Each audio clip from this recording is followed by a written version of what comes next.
ఈరోజు ఉష్ణోగ్రత సుమారు 33 డిగ్రీల సెల్సియస్ 92 డిగ్రీల ఫారెన్హీట్గా ఉంది. ఆకాశం ఎక్కువగా మేఘావృతంగా ఉంది. మధ్యాహ్నం కొంత వర్షం కురిసే అవకాశం ఉంది. అంతరాష్ట్ర వాతావరణం. భారత వాతావరణ శాఖ ఐఎండీ ప్రకారం ఈ ఏడాది సౌత్వెస్ట్ మాన్సూన్ మే 24న కేరళలో ప్రవేశించింది.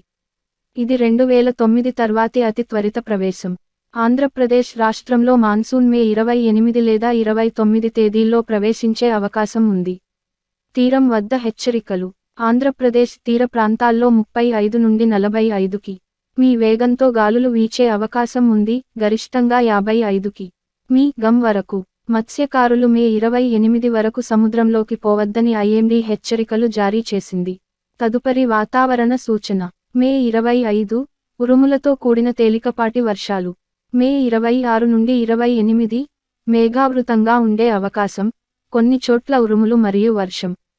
మే 29 నుండి 30 ఉదయం వర్షం, మేఘావృత ఆకాశం, అధిక తేమ.